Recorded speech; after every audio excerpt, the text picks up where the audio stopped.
فَهَلْ عَصَيْتُمْ إِن تَوَلَّيْتُمْ أَن تُفْسِدُوا فِي الْأَرْضِ وَتُقَطِّعُوا أَرْحَامَكُمْ۔ اس آیت کے دو ترجمے کیے گئے ہیں۔ پہلے میں وہ ترجمہ کر رہا ہوں کہ جو شیخ الہند کا بھی ہے اور مجھے اسی سے اتفاق ہے کہ تم ذرا سوچو،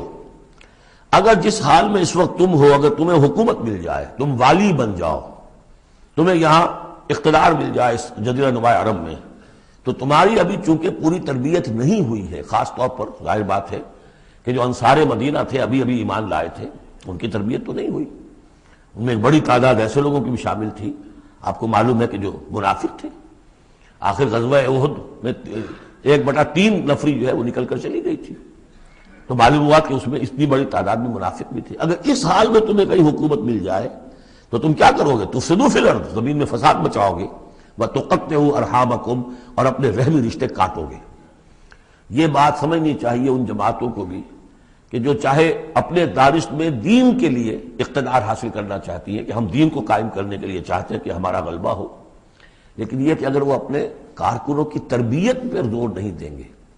ان میں خلوص اور اخلاص اور للہیت، خالص اللہ کے لیے جو کرنا ہے اللہ کے لیے اور دین کے احکام کے مطابق، اگر ان جماعتوں کے کارکن جو ہیں وہ اس کی پوری تربیت یافتہ نہیں ہوں گے، تو ہو سکتا ہے کہ بجائے اگر انہیں کہیں اختیار مل جائے تو بجائے کہ اصلاح کے اور فساد ہو جائے۔ اور پہلا فساد تو اس اعتبار سے کہ بہرحال وہ لوگ فاسق اور فاجر تھے، انہوں نے جو فساد مچایا سو مچایا، لیکن اگر دین کے نام پر کہیں فساد مچ جائے تو پھر دین بدنام ہو جائے گا۔ یہ ہے مضمون کہ جو یہاں اس آیت میں آیا ہے کہ ابھی تمہیں امتحانوں میں سے گزرنا پڑے گا،